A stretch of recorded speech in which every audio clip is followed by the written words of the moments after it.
Le père de ma femme m'a invité à un dîner d'affaires avec un client japonais. Je suis resté silencieux et j'ai fait semblant de ne pas comprendre le japonais, mais ensuite je l'ai entendu dire quelque chose qui m'a glacé. Je ne pouvais pas croire ce que j'entendais. Mon beau-père m'a regardé droit dans les yeux de l'autre côté de la table de ce dîner au centre-ville de San Diego et a dit quelque chose en japonais qu'il supposait que je ne comprendrais jamais. Il avait tort. J'ai compris chaque mot, chaque syllabe. Et je suis resté assis là sur ma chaise, tenant un verre de Sapporo, complètement immobile pendant que la pièce continuait comme si de rien n'était. Chloé riait de quelque chose que son cousin avait dit. Le client japonais hochait la tête en signe d'approbation et Dwight Mercer, mon beau-père, l'homme qui avait accompagné sa fille à l'hôtel 11 mois plus tôt, me regardait avec ce sourire particulier qu'il réservait pour les moments où il pensait s'en être tiré à bon compte. Je lui ai souri en retour. Et à ce moment précis, au milieu de cette salle à manger privée d'un restaurant dans le quartier de Gasland, avec la lueur des bougies se reflétant sur les verres en cristal et l'odeur de wagyu dans l'air, j'ai pris une décision qui me prendrait 4 mois à exécuter et environ 30 secondes à livrer. Mon nom est Logan Hartwell. J'ai 39 ans. Je travaille comme consultant senior en commerce international à San Diego depuis 12 ans. J'ai négocié des contrats dans 11 pays. Je me suis assis à des tables de conférences en face de dirigeants à Tokyo, Osaka et Nagoya. J'ai conclu des affaires qui atteignaient la plage à 8 chiffres avant même que le dessert n'arrive. Et je parle japonais. Dwight ne le savait pas. Chloé non plus. Et cela, comme il s'est avéré, serait l'hypothèse la plus coûteuse que l'un ou l'autre ait jamais faite. Restez avec moi car cette histoire ne commence pas à cette table de dîner. Elle commence bien avant, dans une maison de la Jolla où un homme a passé des années à construire quelque chose et une femme a passé des années à apprendre comment le prendre. Avant d'aller plus loin, si vous me suivez depuis un moment, faites une chose tout de suite. Appuyez sur ce bouton d'abonnement. Laissez un commentaire pour me dire d'où vous regardez. Et si cette histoire vous touche comme je pense qu'elle le fera, appuyez sur ce bouton j'aime. Cela ne vous coûte rien et cela signifie plus que vous ne l'imaginez. D'accord, revenons en arrière. J'ai rencontré Chloé Mercer lors d'une conférence commerciale à Coronado il y a 3 ans. Elle était là pour représenter le cabinet de conseil en importation de son père, Mercer Pacific Group, une entreprise de taille moyenne qui gérait des contrats commerciaux entre des détaillants américains et des fournisseurs de la côte du Pacifique. Elle avait 31 ans, vive de cette manière propre aux salles de conférence où l'on peut dire que quelqu'un a appris le vocabulaire sans toujours en comprendre la substance.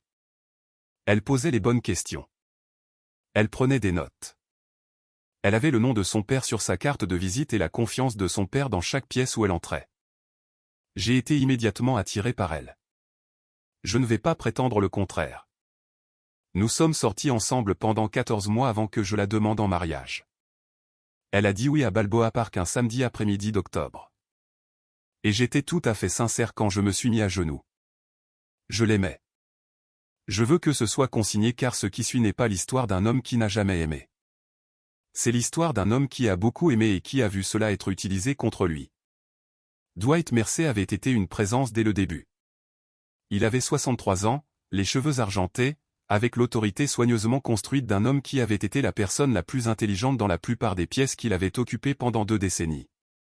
Il avait bâti Mercer Pacific à partir d'une petite entreprise de courtage de fret en 1998 pour en faire une firme avec une douzaine d'employés à plein temps et des contrats avec des détaillants sur toute la côte du Pacifique. Il en était fier, de la manière dont les hommes sont fiers des choses qu'ils ont construites avant que quiconque ne regarde. Je respectais cela. Ce que je n'avais pas pleinement pris en compte, c'est à quel point il me voyait comme un problème. Non pas parce que j'étais incompétent, non pas parce que j'étais méchant avec sa fille, mais parce que je réussissais dans le même domaine que lui et que j'étais meilleur que lui. Et les hommes comme Dwight Mercer peuvent sentir cela de l'autre bout d'une pièce de la même manière qu'ils peuvent sentir la faiblesse. Je n'étais ni un subordonné ni indépendant. J'étais la concurrence. Et pour Dwight, la concurrence était quelque chose que l'on gérait avec soin jusqu'à ce qu'on puisse l'éliminer. J'ai classé cette observation. Je le fais avec la plupart des choses. C'est une habitude professionnelle. Les premiers mois de notre mariage se sont bien passés.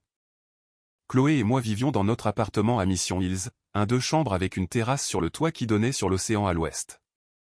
Je voyageais régulièrement pour le travail, 2, parfois 3 semaines par mois, et elle gérait la maison avec la même précision organisationnelle qu'elle apportait au bureau de son père, où elle travaillait encore, 4 jours par semaine. J'avais remis cela en question une fois au début, si c'était logique pour elle de continuer à travailler pour Dwight maintenant que nous étions mariés et installés. Elle m'a regardé comme si j'avais dit quelque chose dans une langue qu'elle ne reconnaissait pas. Ce n'est pas juste un travail, a-t-elle dit. C'est la famille. Je n'ai pas insisté. Je sais quand une conversation est déjà terminée. La première vraie fissure est apparue en février, environ 5 mois après le début du mariage. J'avais été à Osaka pendant 10 jours pour finaliser un accord de chaîne d'approvisionnement pour un client pharmaceutique. Et quand je suis rentré à la maison, quelque chose était différent. Pas radicalement différent. Subtilement différent. De la manière dont une pièce se sent quand quelqu'un y est passé pendant votre absence et a tout remis presque exactement à sa place. Chloé était plus chaleureuse que d'habitude, attentionnée d'une manière qui semblait légèrement répétée, comme si elle jouait une version d'elle-même qu'elle avait pratiquée. Elle a préparé le dîner. Elle a posé des questions détaillées sur mon voyage. Elle a ri de tout ce que je disais. J'avais participé à suffisamment de négociations pour reconnaître quand quelqu'un me manipule. Je n'ai rien dit. J'ai souri, je lui ai parlé d'Osaka et j'ai commencé à prêter attention. Au cours des 6 semaines suivantes, j'ai remarqué plusieurs choses. Chloé avait ajouté un code PIN à son téléphone. Rien de suspect en soi, sauf qu'elle n'en avait pas auparavant. Elle a commencé à prendre des appels dans la salle de bain des invités le soir, ce qu'elle attribuait à une mauvaise réception sur notre terrasse, où elle n'avait jamais eu de problème pour recevoir des appels auparavant. Elle avait développé une nouvelle habitude de regarder son téléphone sous la table pendant que nous mangions, l'écran légèrement détourné de moi, et elle avait commencé à demander avec une précision décontractée impressionnante mon prochain programme de voyage. Pas de manière romantique. Pas de la manière dont un conjoint planifie une surprise ou coordonne son propre calendrier. De la manière dont quelqu'un veut savoir quand la voie est libre. Je lui ai donné ce qu'elle voulait. Je lui ai dit mon programme. Puis j'ai discrètement réorganisé un voyage. Je devais partir pour Seattle un jeudi matin. Je suis parti le jeudi matin et je suis rentré le jeudi soir, tôt. L'appartement était vide quand je suis rentré à la maison. Ce n'était pas inhabituel. Ce qui était inhabituel, c'est ce que j'ai trouvé dans la poubelle de recyclage sous le comptoir de la cuisine. Un reçu de plats à emporter d'un restaurant de Little Italy. 2 plats principaux, une bouteille de vin, horodatée à 20h47 le jeudi. Chloé m'avait dit qu'elle allait chez son père ce soir-là pour dîner. J'ai mis le reçu dans le tiroir de mon bureau. Je me suis préparé un verre. Je suis allé me coucher. Je veux être clair sur quelque chose ici parce que je pense que c'est important. Je n'étais pas certain. J'avais un reçu, un mot de passe de téléphone changé et un sentiment dans ma poitrine que j'avais passé 20 ans à apprendre à respecter. Ce n'est pas de la certitude. Ce sont des informations. Et les informations nécessitent une vérification avant de devenir quelque chose sur quoi on agit. La différence entre un homme qui réagit et un homme qui répond est la patience. Mon père avait l'habitude de dire que la patience n'est pas passive. La patience est une attente active. Vous n'êtes pas assis immobile. Vous laissez l'image se développer. Je l'ai laissé se développer. L'appel de Dwight est arrivé un mardi après-midi d'avril. J'étais à mon bureau dans notre espace de bureau du centre-ville sur la 5e avenue, travaillant sur un document de conformité réglementaire pour un client importateur lorsque mon téléphone s'est allumé avec son nom. Logan. Sa voix avait ce poids particulier qu'il utilisait lorsqu'il vous rendait un service. Je veux que tu viennes à un dîner vendredi prochain. Réunion client. Acheteur japonais. Un homme nommé Kenji Asakura. Il envisage un partenariat substantiel avec Mersey Pacific, et je veux qu'il voie que nous sommes une opération complète, famille incluse. Je lui ai dit que je vérifierais mon calendrier et que je le rappellerais. Je savais déjà que j'irais. L'entreprise de Dwight était en difficulté depuis près d'1 an. 2 de ses plus gros clients détaillants étaient passés à l'approvisionnement direct à l'étranger, éliminant Mersey Pacific de la marge. Il avait poursuivi agressivement un contrat de remplacement, et d'après ce que j'avais compris à travers quelques conversations que Chloé n'avait pas entièrement éditées avant de me les relayer, Kenji Asakura représentait le plus grand accord potentiel que Dwight ait vu depuis plusieurs années. Une entreprise de textile et de biens de consommation basée à Tokyo cherchant à étendre ses relations de distribution sur la côte ouest. Ce que Dwight voulait de moi à ce dîner, c'était l'image. Un gendre prospère ajoutait de la crédibilité à l'entreprise familiale, donnait l'impression que le nom Mercé avait de la profondeur et de la portée. J'étais, dans son esprit, un accessoire utile pour la soirée. J'ai accepté de venir. J'ai aussi fait quelque chose que Dwight ne savait pas. J'ai passé 2 soirées à faire des recherches sur Kenji Asakura. Son entreprise, Asakura Trading, existait depuis 1987. De taille moyenne, gérée de manière conservatrice, avec une réputation de sélection de partenaires extrêmement minutieuse. Ils avaient mis fin à 2 accords de distribution américains précédents au cours de la dernière décennie après avoir découvert des fausses déclarations dans les informations financières de leurs partenaires. Ce détail est resté dans un coin de ma tête comme un fait attendant de devenir pertinent. Le restaurant était Shoku, une salle à manger japonaise haut de gamme sur la 5e avenue dans le quartier de Gasland. Salle à manger privée à l'arrière, écran shoji coulissant à l'entrée, le genre d'élégance discrète qui annonce l'argent sans en discuter. Dwight avait bien choisi, je lui accorde cela. Il comprenait que Kenji Asakura sentirait l'effort d'un espace comme celui-ci. Chloé était déjà là quand je suis arrivé. Elle était belle comme elle l'était toujours lorsque l'occasion importait pour son père, les cheveux détachés, une robe sombre, l'attention particulière qu'elle portait aux fonctions de Mercé, comme un uniforme. Elle m'a embrassé sur la joue et m'a présenté à Kenji, qui avait une 50aine d'années, habillé sobrement avec la courtoisie calme d'un homme qui s'était assis à de nombreuses tables et avait révélé très peu de choses à chacune d'entre elles. Watashi wa Kenji, ravi de vous rencontrer. Je l'ai dit silencieusement dans ma tête. À voix haute, j'ai dit ce que je disais toujours dans ces situations. Rien en japonais, pas encore. Nous étions 6 à table. Dwight, Chloé, moi, Kenji Asakura et son associé, un homme plus jeune nommé Riku, qui s'occupait de la traduction lorsque Kenji préférait parler en japonais.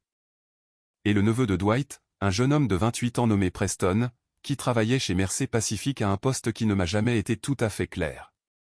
Preston était le genre de jeune homme qui riait trop fort et parlait de lui à la 3e personne après avoir bu 2 verres. Je l'avais classé comme sans importance dès notre première rencontre. Cette évaluation s'avérerait exacte, mais pas de la manière que j'attendais. Le dîner a commencé. La conversation s'est déroulée comme le font ces soirées. Plaisanterie de surface, observation sur San Diego, chaleur prudente exprimée dans les 2 sens. Riku traduisait fluidement lorsque Kenji parlait longuement en japonais. Lorsque la question de la capacité opérationnelle de Mercé Pacific a été soulevée, Dwight l'a gérée avec la confiance rodée d'un homme qui répondait à cette question depuis des années. Il était bon dans ce domaine. Je le reconnais. J'ai mangé. J'ai écouté. J'ai posé à Kenji des questions polies sur Tokyo, que Riku a traduites. Et j'ai observé attentivement le visage de Kenji lorsqu'il répondait. Les micro-expressions, le niveau d'engagement, le moment précis où il décidait s'il vous appréciait ou non. Quelque part vers le 2e plat, j'ai remarqué quelque chose. Lorsque Dwight parlait directement à Kenji en anglais, même à travers la traduction de Riku, les yeux de Kenji restaient chaleureux. Professionnellement calibrés, mais chaleureux. Lorsque Dwight a fait un commentaire sur l'histoire de son entreprise, Kenji a hoché la tête avec un respect visible. Mais lorsque Preston a parlé, quelque chose a changé sur le visage de Kenji. Juste légèrement. Juste assez. J'ai passé une décennie à lire les ambiances à travers les cultures.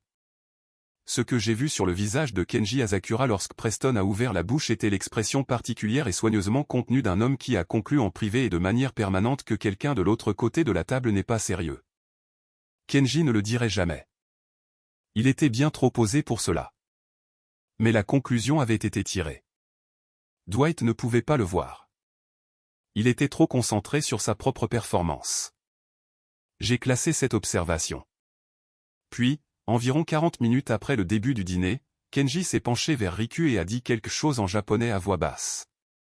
Le genre de voix basse qui n'est pas un chuchotement, juste le registre naturel d'un commentaire privé fait à une table bondée avec l'hypothèse que personne d'autre dans la pièce ne comprend la langue. Il a dit, le gendre, que fait-il réellement? Il est resté silencieux toute la soirée. Le jeune est pénible à regarder, mais celui-ci, je n'arrive pas à savoir s'il est sérieux ou s'il fait partie de la décoration. Riku a répondu quelque chose. Silencieusement, également en japonais. Je ne suis pas sûr. Le beau-père l'a amené. Peut-être qu'il dirige le département international. Kenji a dit, découvrez-le. Je ne signerai rien tant que je ne saurai pas à qui j'ai réellement affaire. J'ai levé mon verre d'eau et j'ai bu une longue gorgée. Puis Dwight, qui avait observé le bref échange entre Kenji et Riku avec le léger malaise d'un homme qui regarde deux personnes parler dans une langue qu'il ne comprend pas, s'est penché vers Riku et a dit quelque chose. Riku a hoché la tête et l'a transmis à Kenji en japonais, une question pour savoir si Kenji voulait en savoir plus sur la capacité logistique de la côte ouest de Mersey Pacifique. Kenji a donné une réponse polie et évasive. Il perdait de l'intérêt. Je pouvais le voir se produire en temps réel. Et c'est là que Dwight a fait son erreur. Il m'a jeté un coup d'œil. Puis il a regardé à nouveau Riku et, d'un ton si désinvolte qu'il était presque invisible, il a dit quelque chose que je n'étais pas censé comprendre. Il l'a dit à Riku à voix basse, mais pas assez basse. Il a dit, demandez-lui de se concentrer sur moi, pas sur le gendre. Logan est là pour la frime. Il ne parle pas un mot de japonais et il n'a rien à voir avec nos opérations dans le Pacifique. Dites-lui que toutes les décisions passent par moi. Riku semblait légèrement mal à l'aise. Il a commencé à répondre. J'ai posé mon verre d'eau et puis, dans un japonais entièrement naturel et sans hâte, j'ai dit directement à Kenji Asakura. Asakura-san, veuillez excuser l'interruption. J'ai écouté votre conversation et je voulais répondre directement à votre question. Mon nom est Logan Hartwell. Je suis consultant senior en commerce international. J'ai travaillé sur des contrats d'import-export dans la région du Pacifique pendant 12 ans. Le dossier réglementaire de votre dernière sortie de distribution aux États-Unis, je le connais bien. Si vous souhaitez discuter de la structure d'un partenariat qui vous protège de ce résultat, je serais heureux de le faire ce soir ou lors d'une réunion séparée, selon votre préférence. La table est devenue complètement silencieuse. Kenji Asakura m'a regardé avec une expression que j'ai reconnue immédiatement. C'était le regard d'un homme qui vient de réaliser que la réunion s'est déroulée différemment de ce à quoi il s'attendait et que la différence était en sa faveur. Il a dit en japonais, vous parlez assez bien. J'ai dit en japonais, j'ai vécu à Osaka pendant 2 ans. Il a regardé Riku, puis de nouveau moi, et ensuite il a fait quelque chose que je n'avais pas anticipé. Il a souri, pas le sourire professionnel et calibré de la table de dîner, un sourire authentique. Dwight me dévisageait. Chloé était devenue parfaitement immobile. Preston regardait entre nous avec l'expression d'un homme qui regarde un match de tennis où les deux joueurs parlent une langue qu'il ne connaît pas. J'ai regardé Dwight. J'ai gardé ma voix complètement neutre. Vous disiez quelque chose à propos des opérations dans le Pacifique, ai-je dit. Je vous en prie, continuez. Si vous êtes toujours avec moi, et je pense que oui, abonnez-vous tout de suite. Je suis sérieux. Ce qui suit est la partie de cette histoire qui change tout. Appuyez sur ce bouton j'aime pendant que vous y êtes. Le dîner a continué pendant encore 1 heure. Ce qui a changé, c'est tout ce qui se passait sous la surface. Kenji Asakura a passé le reste du repas à me poser ses questions de fond. Il a posé des questions sur la structure réglementaire, sur les exigences de conformité pour l'importation de biens de consommation au port d'entrée de Californie, sur les exigences de documentation spécifiques qui avaient causé des problèmes à son dernier partenariat. J'ai répondu à tout directement. Riku traduisait de moins en moins car Kenji n'avait plus besoin de lui. Dwight a participé. Il a contribué aux parties pour lesquelles il était qualifié, mais le centre de gravité de la table s'était déplacé, et tout le monde à table pouvait le sentir. Quand le dîner s'est terminé et que nous nous sommes tenus dehors sur la 5e avenue dans la fraîche nuit d'avril, Kenji a serré la main de Dwight avec la chaleur prudente d'un homme qui n'a pas encore pris de décision. Puis il s'est tourné vers moi et m'a tendu sa carte personnelle. Il a dit en japonais, « J'aimerais continuer cette conversation. Seriez-vous disponible jeudi ?» Je lui ai dit que je me rendrais disponible. Chloé regardait. La main de Dwight, ai-je remarqué, s'était arrêtée à mi-chemin vers la poche de sa veste. Le trajet de retour a été le plus silencieux que j'ai jamais fait avec une autre personne. Chloé était assise sur le siège passager de ma voiture et regardait par la fenêtre pendant 14 minutes avant de dire quoi que ce soit. Quand elle a finalement parlé, sa voix était précise, de la manière dont elle le devient quand elle contrôle quelque chose. « Tu ne m'as jamais dit que tu parlais japonais. Tu n'as jamais demandé. » Elle s'est tournée et m'a regardé. « Logan, papa va. Qu'est-ce qu'il va faire ?» Elle n'a pas répondu. Elle s'est retournée vers la fenêtre et j'ai conduit le reste du chemin jusqu'à la maison. Voici ce que j'avais compris depuis 2 mois et que je n'avais jamais dit à voix haute à personne. Chloé ne travaillait pas simplement dans l'entreprise de son père. Elle fonctionnait comme une extension de lui.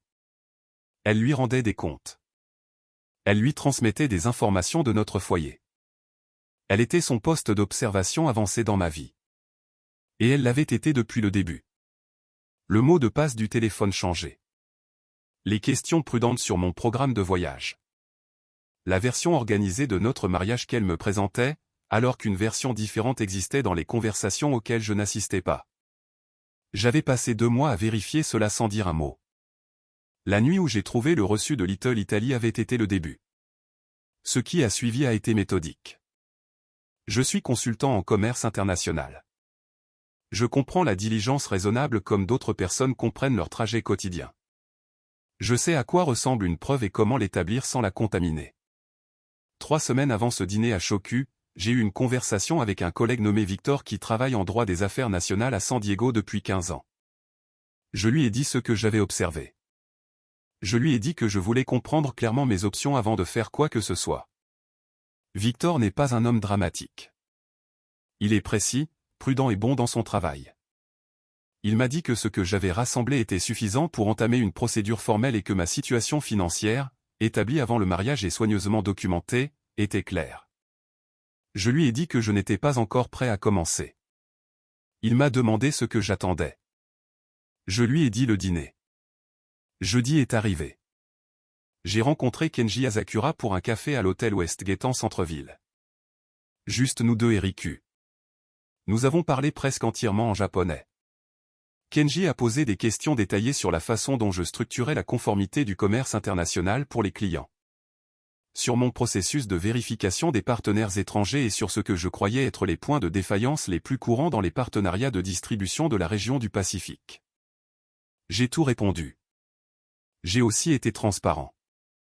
Je lui ai dit que je n'étais affilié à Mercé Pacifique à aucun titre officiel. Je lui ai dit que j'étais un consultant indépendant.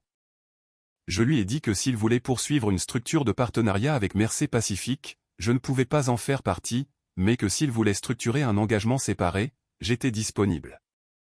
Il est resté silencieux un moment. Puis il a dit en japonais, le beau-père a dit à Riku que vous étiez là pour la décoration. Mentait-il ou ne le savait-il tout simplement pas? J'ai dit, un peu des deux. Kenji a hoché lentement la tête. C'était un homme prudent. Il ne riait pas des erreurs de calcul des autres. Il les classait simplement. Il a demandé, est-ce que cela crée des complications pour vous? J'ai dit, cela a créé des complications. Je suis en train de les résoudre. Nous nous sommes serrés la main à la fin de la réunion. Il m'a dit qu'il me contacterait dans les 2 semaines. Je suis retourné au bureau et j'ai appelé Victor. Je suis prêt, ai-je dit. Les 4 mois suivants sont la partie que je veux décrire avec la précision qu'il mérite car la précision est la façon dont ce genre de choses se fait correctement. J'ai signifié les papiers de divorce à Chloé un lundi matin à la fin de juin. Elle était debout dans notre cuisine à Mission Hills en train de faire du café et j'ai posé l'enveloppe sur le comptoir comme on poserait n'importe quoi d'autre. Pas d'annonce, pas de discours. Je lui ai dit ce que c'était. Je lui ai dit que Victor travaillait dessus depuis 3 mois. Je lui ai dit qu'elle devrait le faire examiner par un avocat. Elle a fixé l'enveloppe. Elle ne l'a pas ouverte immédiatement. Elle m'a regardé avec une expression que je ne peux décrire que comme le visage de quelqu'un qui a joué un long jeu et qui a soudainement réalisé que l'autre personne en jouait un plus long encore. Elle a dit, est-ce à cause du dîner?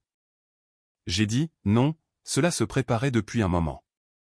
Elle a dit, de quoi parles-tu? Et pour la première fois, je lui ai dit. Je lui ai parlé du reçu de Little Italy, du téléphone, des questions sur le programme de voyage, de la façon dont elle fonctionnait dans son entreprise et dans notre maison comme l'extension de Dwight, des 2 mois que j'avais passés à documenter ce que j'avais observé, de Victor, de la conversation avec Kenji, où son père, dans une tentative de me rendre invisible, m'avait par inadvertance donné quelque chose que je n'aurais pas pu fabriquer. Chloé a tout écouté. Elle n'a pas nié la plupart des choses. Ce qu'elle a dit à la fin était, tu n'as aucune preuve de quoi que ce soit d'inapproprié. J'ai dit, correct, et je n'allègue rien d'inapproprié. Je mets fin au mariage. Victor avait fait son travail avec soin. Ma situation financière était saine. Les actifs que j'avais apportés au mariage étaient documentés avant la cérémonie. L'appartement était à mon seul nom, un détail qui avait causé quelques frictions au moment de l'achat, mais sur lequel je n'avais pas cédé. Le processus n'a pas été dramatique. Il a juste été complet. Dwight m'a appelé 2 fois dans la semaine qui a suivi la signification des papiers. J'ai laissé les 2 appels aller sur la messagerie vocale. Dans le deuxième message, sa voix avait une pointe que je ne lui avais jamais entendue auparavant. Pas de la colère exactement, quelque chose de plus proche de l'alarme. Je l'ai rappelé après le deuxième message. Il s'est lancé immédiatement. Logan, je pense que nous devons nous asseoir et parler de ce qui se passe. C'est une affaire de famille. Et je l'ai laissé finir. Puis j'ai dit, Dwight, je veux te dire quelque chose. Le dîner à Shoku n'était pas ce à quoi tu t'attendais, et moi non plus. J'espère que le partenariat Asakura fonctionnera pour toi. Je le pense sincèrement. Mais j'ai besoin que tu comprennes que je ne suis plus dans ton écosystème et que je ne le serai plus. Il est resté silencieux un moment. Puis il a dit, Kenji m'a appelé la semaine dernière. Il ne va pas de l'avant avec Mercé Pacifique. J'ai dit, je suis désolé d'entendre ça. Il a dit, lui as-tu dit quelque chose? J'ai dit, j'ai eu une réunion d'affaires avec lui. J'ai été honnête sur ce que je fais et qui je suis. Quelles que soient les conclusions qu'il a tirées, il les a tirées lui-même. Un autre silence. Quand Dwight a reparlé, l'autorité avait quitté sa voix. Ce qui l'a remplacé était quelque chose de plus petit. Je t'ai sous-estimé. Oui, ai-je dit. Tu l'as fait. J'ai raccroché. Je me suis assis à mon bureau dans le bureau de la 5e avenue et j'ai regardé la ville pendant un moment. Voici ce que Dwight avait dit lors de ce dîner en japonais à Riku. Logan est là pour la frime. Voici ce qui était réellement vrai. J'étais entré dans ce restaurant en sachant plus sur l'histoire commerciale de Kenji Asakura que Dwight n'en avait rassemblé en 6 mois de poursuite. J'étais resté assis pendant le repas en laissant l'image se développer. Et quand le moment était exactement le bon, pas un instant plus tôt, j'avais parlé. Ce n'est pas de la décoration. C'est comme ça que se joue le jeu sur le long terme. 6 semaines après que les papiers de divorce aient été déposés, Kenji Asakura m'a recontacté. Il cherchait un consultant pour le conseiller sur la structure de sa distribution sur la côte ouest du côté de la conformité, de l'examen réglementaire, de la vérification des partenariats, de l'architecture de la documentation douanière. Il avait fait des recherches sur des consultants indépendants et était revenu à la conversation que nous avions eue au Westgate. J'ai accepté l'engagement. C'était le plus grand contrat de conseil unique que j'avais signé en 4 ans. Je ne vais pas mettre de chiffres dessus publiquement. Je dirais simplement que lorsque mon comptable a appelé pour discuter de la structure financière, sa voix avait ce ton particulier qu'il prend lorsqu'il est sincèrement satisfait. J'ai déménagé de l'appartement de Mission Hills en juillet. J'ai trouvé un appartement à Little Italy, de tous les endroits. 7e étage, fenêtres orientées à l'ouest, une vue sur la baie qui change de couleur de 4 manières différentes entre le lever et le coucher du soleil. J'y vis seul. Je travaille depuis le bureau de la 5e avenue. Je voyage. Je parle japonais quand j'en ai besoin. Chloé et moi avons eu une dernière conversation en août. Elle voulait savoir sincèrement, je pense à la fin, si je lui avais déjà vraiment fait confiance. Je lui ai dit que oui. Je lui ai dit que ce en quoi je n'avais pas confiance, c'était l'arrangement autour de notre mariage. La façon dont son père s'était structuré dedans dès le début et la façon dont elle l'avait permis parce que la frontière entre sa loyauté envers lui et sa loyauté envers nous n'avait jamais vraiment été résolue. Elle est restée silencieuse un moment. Puis elle a dit, il m'a dit que tu n'étais pas assez bien pour cette famille. J'ai dit, et qu'en as-tu pensé? Elle m'a regardé et la réponse honnête, je pouvais le dire, était compliquée d'une manière qu'elle n'était pas prête à dire à voix haute. Peut-être qu'un jour elle le fera. C'est son travail à faire, pas le mien. Je lui ai dit que j'espérais qu'elle construirait quelque chose de réel. Je le pensais. Je ne suis pas un homme qui souhaite du mal aux gens. Je ne m'investis tout simplement pas là où la structure n'est pas solide. Il y a quelque chose que je veux dire sur la patience parce que je pense que c'est la chose que la plupart des gens manquent quand ils entendent une histoire comme celle-ci. Ils se concentrent sur le dîner, le moment à table, le japonais. Et je comprends pourquoi. C'est une image satisfaisante. Mais le dîner n'était que la surface visible de quelque chose qui avait été construit en dessous pendant des mois. La patience n'est pas la même chose que la passivité. Être passif, c'est attendre parce qu'on ne sait pas quoi faire. La patience, c'est attendre parce qu'on sait exactement ce qui va arriver et qu'on s'assure que tout est en place avant que cela n'arrive. Dwight Mercer a passé des années à construire Mercer Pacific. Il l'a construit avec soin, pièce par pièce. Et puis il a fait l'erreur que les hommes comme lui font souvent. Il a supposé que les seules personnes qui construisent les choses de cette manière sont des gens comme lui. J'avais construit silencieusement pendant 12 ans. Je m'étais assis dans des pièces sur 4 continents et j'avais appris à écouter avant de parler et à ne parler que lorsque le moment était exactement le bon. J'avais appris à devenir invisible lorsque la visibilité ne servait à rien. Et j'avais appris que la chose la plus dangereuse que l'on puisse être dans une pièce pleine de gens qui vous sous-estiment est d'être préparé. Kenji Asakura m'a dit quelque chose lors d'une de nos réunions ultérieures, après la signature du contrat, après que nous ayons travaillé ensemble pendant un mois. Il a dit en japonais, « Votre beau-père, il vous a présenté comme une décoration. Pensez-vous qu'il savait ce qu'il faisait ?» J'y ai réfléchi un instant. J'ai dit, il pensait qu'il gérait la salle. Il était en fait en train d'arranger le plateau de jeu. Kenji m'a regardé. Puis il a dit de la manière sèche et discrète d'un homme qui a pris beaucoup de décisions prudentes dans sa vie, eh bien, il l'a bien arrangé. Un mardi matin de fin octobre, j'étais à mon bureau de la 5e avenue avec un document réglementaire japonais et une bonne tasse de café lorsque mon téléphone s'est allumé avec un appel d'un numéro que je ne reconnaissais pas. Je l'ai laissé aller sur la messagerie vocale. Le message provenait d'un homme nommé Dal, un courtier immobilier commercial à Point-Loma. Il cherchait un consultant pour le conseiller sur une structure d'investissement dans la région du Pacifique. Il avait été recommandé par Kenji Asakura. Je l'ai rappelé cet après-midi-là. Mon père avait l'habitude de me dire que le gars le plus silencieux dans la pièce est généralement le plus dangereux. Je pensais qu'il le disait comme un avertissement. Je comprends maintenant qu'il le disait comme une boussole. Je suis Logan Hartwell. J'ai 39 ans. Je vis à Little Italy avec une vue sur la baie de San Diego et un contrat avec une entreprise basée à Tokyo et un téléphone qui sonne plus qu'avant. Et quelque part à la Jolla, Dwight Mercer essaie toujours de comprendre ce qui s'est passé au dîner. Il va continuer à essayer. Ça ne me dérange pas.